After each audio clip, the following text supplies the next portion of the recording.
Ex-BBC China editor says that after exposing goings-on abroad, she could not shy away from shining a light on the gender pay gap at the BBC. BBC journalist Garrie-racie said she turned down a £45,000 pay rise and resigned because she refused to collude knowingly in what I consider to be unlawful discrimination at the corporation.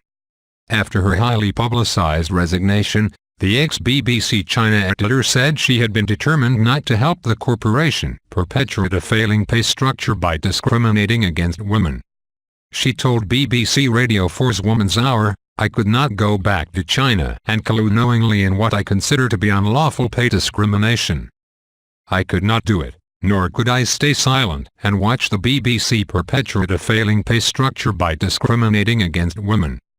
Ms. Garrie-racie said that after the gender pay gap between the salaries of male and female stars was revealed in July, she told BBC managers that she didn't want more money, just equality with her male counterparts.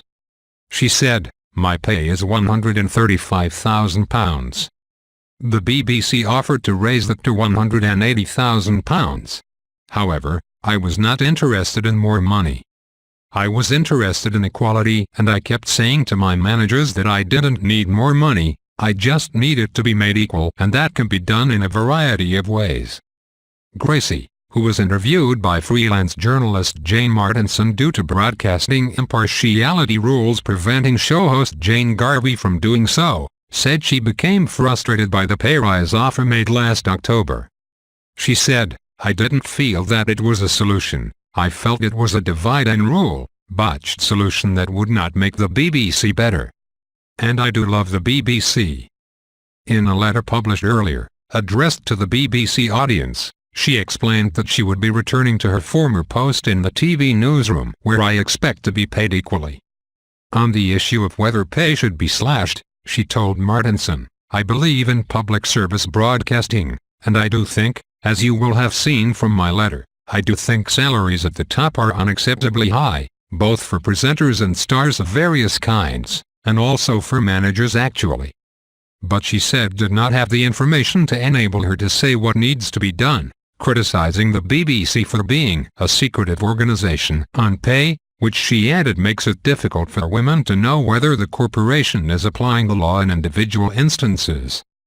Claire Balding, Emily Maitlis and Sarah Montague were among a string of prominent colleagues to voice their support for Garrie-racie, who said the corporation was facing a crisis of trust by not paying its male and female workers equally.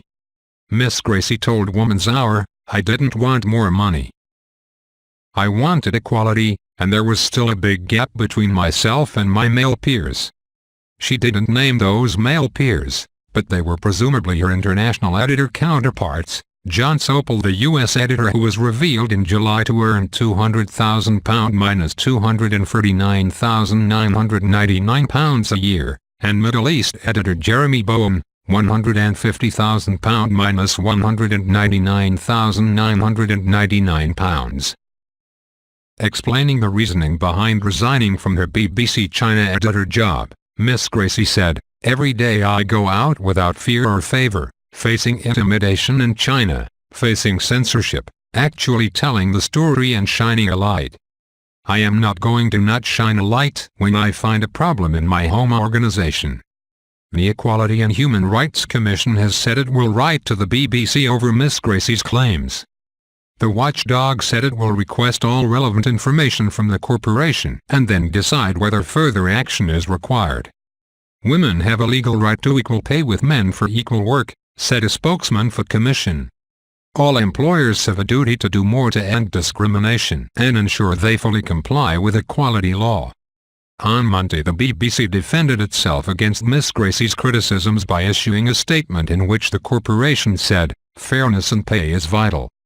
A significant number of organizations have now published their gender pay figures showing that we are performing considerably better than many. In October, a judge-led audit of rank-and-file BBC staff pay found no systemic discrimination against women.